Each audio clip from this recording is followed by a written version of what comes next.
বন্ধুরা, পরিকল্পনাটা ভালোই সাজিয়েছিলেন বাংলাদেশের ছদ্ম প্রধানমন্ত্রী সেজে বসে থাকা মোহাম্মদ ইউনূস। পড়ে পাওয়া ১৪ আনার মতো তিনি ১ম এ বাংলাদেশের শাসন ক্ষমতার শীর্ষে বসে গেলেন এবং তারপর পরিকল্পনা করেছিলেন যে যাদেরকে হটিয়ে তিনি এই ক্ষমতাটা পেয়েছেন, সেই আওয়ামী লীগকে ১ম এ ব্যান করে দেবেন এবং তারপর ধীরে, ধীরে বাংলাদেশের অন্যান্য যে রাজনৈতিক শক্তিগুলো রয়েছে অর্থাৎ বিএনপি, জামাত ইসলামী এদেরকেও তিনি বাংলাদেশের রাজনীতি থেকে হটিয়ে দেবেন। আর তারপর তিনি কোনো নির্বাচন ছাড়াই যতদিন বেঁচে আছেন, তিনি সেখানে রাজ করে যাবেন। তার থেকেও বড় কথা, তার ঘনিষ্ঠ, তার পদলেহন করে যারা তাদেরকে বেছে, বেছে সরকারের উচ্চ পদে তিনি বসাচ্ছেন। ফলে তাদের তরফ থেকে কোনোদিন বিদ্রোহ আসবে না। অন্যদিকে আমেরিকা, জো বাইডেন যার মদতে এত লাফালাফি করছে, সেই জো বাইডেনকে সেন্ট মার্টিনস দ্বীপটা হাতে তুলে দেয়া হবে। আর এমনকি আইএসআইকে খুশি করতে ওই বাংলাস্তান করব, বাংলাস্তান গড়ব। ভারতকে ভাঙতে তো পারবে না, কিন্তু ভারতকে ভেঙে ভারত থেকে পশ্চিমবঙ্গ, ওড়িশা, ঝাড়খণ্ড, সিকিম, পূর্ব এগুলো সব নিয়ে একটা আলাদা ইসলামিক কান্ট্রি তৈরি করব। এই গল্প শুনিয়ে যাব। সুতরাং চারিদিক থেকে আমার সুন্দর একটা মধুর এনো সমাপয়াত হবে। কিন্তু মানুষ ভাবে এক আর হয় এক। আসলে ভালো মানুষের মতো মুখোশ পরে লোক ঠকানো আর নিজের ব্যাংক ব্যালেন্স বাড়ানো আর তার সঙ্গে রাজনীতি বা দেশ চালানো, আন্তর্জাতিক বিশেষজ্ঞ হয়ে ওঠা, আন্তর্জাতিক রিলেশন মেইনটেইন করা, এই দুটোর মধ্যে আসমান জমিন ফারাক আছে, এটা মোহাম্মদ ইউনূস বোধহয় ভুলে গিয়েছিলেন। আর তাই গদি তো তার যাচ্ছেই, এটা তার জলের মতো স্পষ্ট। কিন্তু গদি যাওয়ার পর তার যে আশঙ্কাটা হতে চলেছে, তার যে হালটা হতে চলেছে, সেইটা শুনে, সেইটা বুঝে এবার কি আত্মারাম খাঁচাছাড়া হয়ে গেছে?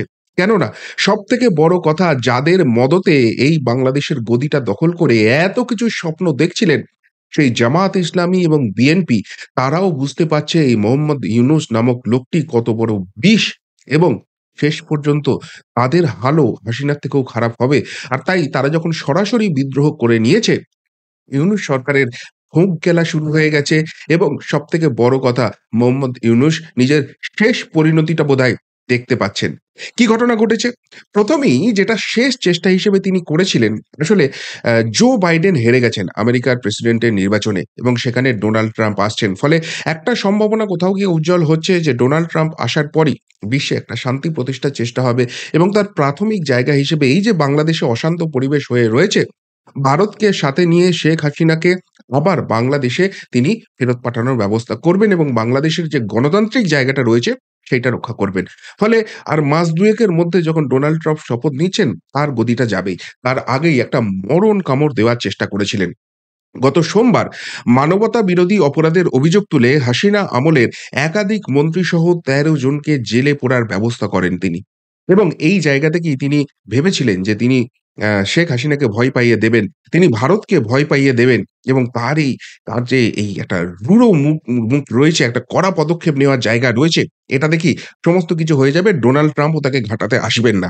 কিন্তু, কিন্তু মুশকিলটা হয় এরপরই ফোনে ভাষণ দেন শেখ হাসিনা এবং তাঁর সেই অডিও ক্লিপ বাংলাদেশ জুড়ে ভাইরাল হয়ে যায় এবং আওয়ামী লীগের যারা কর্মী সমর্থক রয়েছেন, তারা নতুন করে উজ্জীবিত হন। কেননা শেখ হাসিনা পরিষ্কারভাবে জানিয়ে দিয়েছেন, দেশে গণহত্যা চলছে, খুনি ইউনূসের বিচার হবে।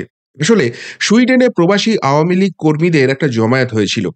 সেই জমায়েত থেকে শেখ হাসিনাকে ফোনে ধরা হয় এবং সেখানেই তিনি এই কথাগুলো বলেন এবং শেষে তিনি জানিয়ে দেন যে এই জায়গাটায় আ যে অডিও ক্লিপটা আছে, এটাকে তারা চাইলে সামাজিক মাধ্যমে ব্যবহার করতে পারে। আর আজকে ইন্টারনেটের যুগ, সুতরাং সেটা ভাইরাল হতে বেশি সময় লাগেনি। আর এরপরেই প্যান্টুল হলুদ হয়ে যাওয়ার অবস্থা হয় ইউনূস প্রশাসনের। ভারত সরকারকে তারা অনুরোধ করে শেখ হাসিনা, যারা ভারতবর্ষের আশ্রয়ে আছেন যিনি, সেই শেখ হাসিনা যেন উস্কানিমূলক ভাষণ না দেন। ভাবুন একবার আবদারটা। এর আগে কি বলছিল? বাংলাস্তান হবে। এর আগে কি বলছিল? রেড কর্নার নোটিশ ইন্টারপোলের কাছে জারি করা হবে। ভারত থেকে টেনে হিঁচড়ে শেখ হাসিনাকে নিয়ে যাওয়া হবে। ভারতকেও সবক শেখানো হবে, শেখ হাসিনাকেও সবক শেখানো হবে। এমনকি ইন্টারন্যাশনাল ট্রাইব্যুনালে মামলা করে শেখ হাসিনার বিরুদ্ধে তো ব্যবস্থা নেওয়াই হবে। এইরকম একজন জঘন্য অপরাধীকে ভারতবর্ষ রাজনৈতিক আশ্রয় দিয়েছে বলে এই নরেন্দ্র মোদী সরকারকেও নাকি তারা সবক শেখাবে। কোথায় গেল সেইসব উস্কানিমূলক কথাবার্তা? কোথায় গেল সেইসব বুজরুকি? সব হাওয়া ফুস। আসলে এরপরই আরো বড় বোমাটা ফাটিয়ে দিয়েছেন শেখ হাসিনা। তিনি পরিষ্কারভাবে বলেছেন, এই যে মোহাম্মদ ইউনূস এসেছে, এখানে এসে বসে আছে জোর করে। তারপর থেকে বাংলাদেশের যে শেয়ার মার্কেটে টাকা ছিল সেগুলো হাওয়া হয়ে গেছে কেন? কোথায় গেল সেই টাকা? ব্যাংকে মানুষ টাকা পাচ্ছে না। ব্যাংকের টাকা হাওয়া হয়ে গেল কোথায়? এমনকি ২০,০০,০০০ মেট্রিক টন খাদ্যশস্য আমি তখন ওখানে ছিলাম, আমি সেখানে মজুত করে রেখে এসেছিলাম। তাহলে বাংলাদেশে এখন খাদ্য সংকট চলছে কি করে? আসলে শেখ হাসিনা পরিষ্কার করে দিয়েছেন যে মোহাম্মদ ইউনূসের আন্ডারে, তার নেতৃত্বে কিভাবে অরাজকতা চলছে এবং তার ঘনিষ্ঠ সাঙ্গপাঙ্গ চেলা-চামুন্ডাদের নিয়ে বাংলাদেশের উন্নয়ন তো কিছু হচ্ছেই না, উল্টে সেখানে লুটপাট চলছে এবং তার জন্য বড় খেসারত দিতে হচ্ছে সাধারণ বাংলাদেশবাসীকে। আর এই ঘোষণার পরই আরো বড় টুইস্ট এসছে কাহানি মে। কি টুইস্ট এসছে? বিএনপির ভারপ্রাপ্ত চেয়ারম্যান যিনি তারেক রহমান, অর্থাৎ খালেদা জিয়ার যিনি পুত্র, তিনি পরিষ্কারভাবে বলে দিচ্ছেন যে মোহাম্মদ ইউনূস এবং তার চেলা-চামুন্ডারা বৃহত্তর ষড়যন্ত্রে লিপ্ত। অর্থাৎ তারাও কিন্তু এবার বুঝতে পারছেন যে শেখ হাসিনাকে সরানোর জন্য, এই মোহাম্মদ ইউনূসকে গদিতে বসানোর জন্য তারা মদদ করেছিলেন। কিন্তু আজকে ধীরে, ধীরে আওয়ামী লীগকে ব্যান করার চেষ্টা করছে। তাদের ছাত্র সংগঠনকে ব্যান করে দিয়েছে। এবার মূল আওয়ামী লীগকে করে দেবে। তাহলে পড়ে থাকবে বিএনপি আর জামাত। তারপর ধীরে, ধীরে বিএনপি এবং জামাতেরও সেই একই হাল করবেন। সুতরাং এই ইউনূস দেখতে যতই এরকম হোক না কেন, আসলে এর পিছনে একজন বড়সড় কুচক্রী রয়েছে।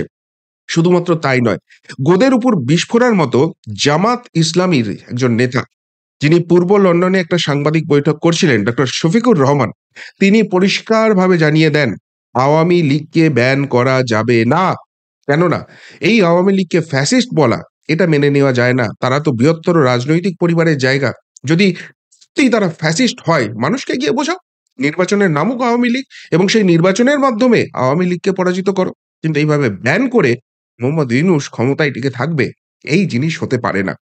আর ব্যাস, যেই বিএনপি এবং জামাত দুজনেই যখন বলে দিয়েছে যে আওয়ামী লীগকে ব্যান করা যাবে না এবং ইউনূসের মুখোশটা খুলে যাচ্ছে, তখনই পড়ে গেছেন গাড্ডায়। পুরো ১৮০ ডিগ্রি ঘুরে গিয়ে ডিগবাজি খেয়ে মোহাম্মদ ইউনূস তখন প্রকাশ্যেই সংবাদ মাধ্যমের সামনে স্বীকার করছেন যে আওয়ামী লীগকে ভোটে লড়তে দেওয়া হবে।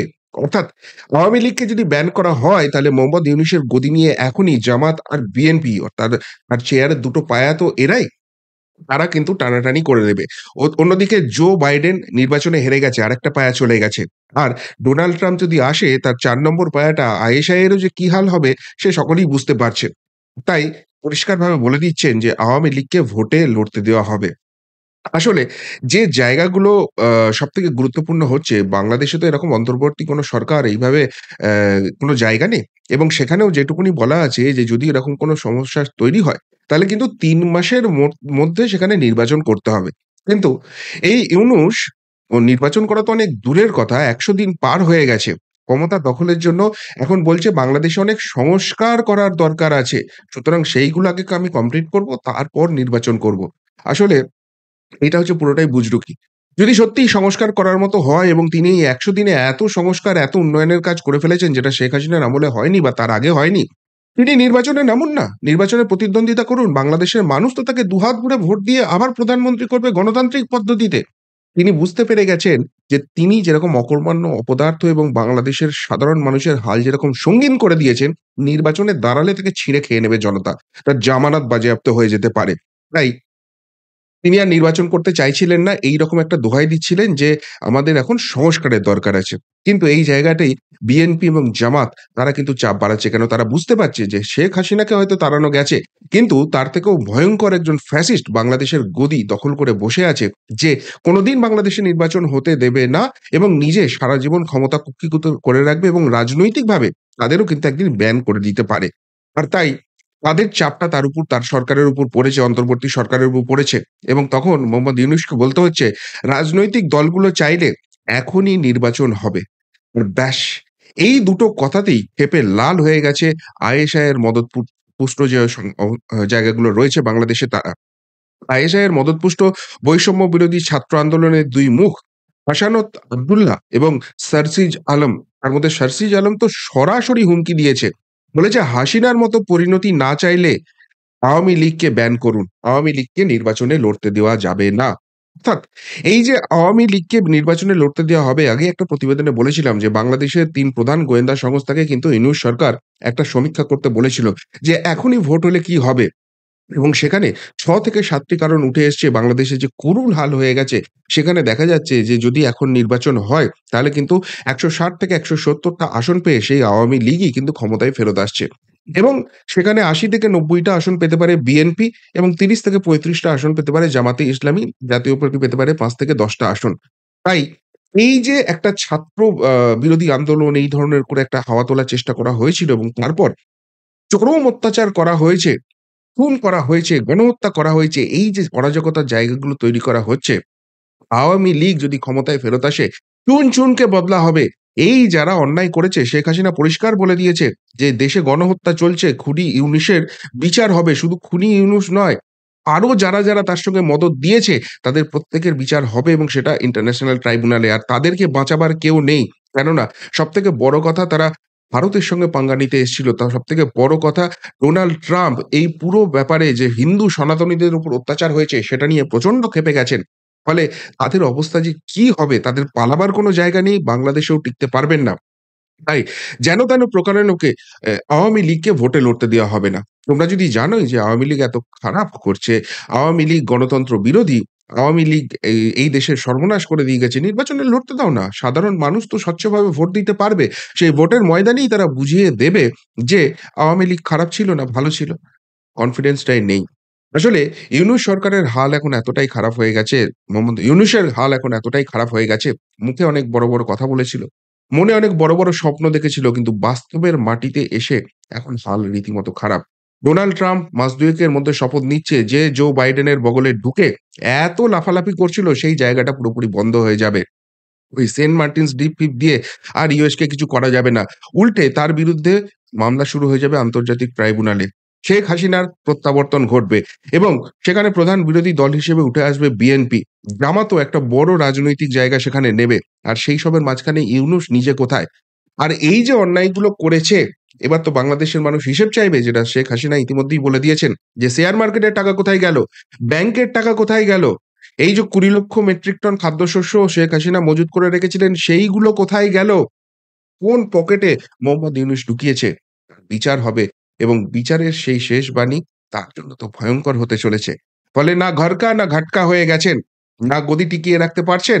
আর গদি চলে গেলে কি যে হারির হাল হবে সেই ভেবে রাত্রে ঘুম উড়ে যাচ্ছে।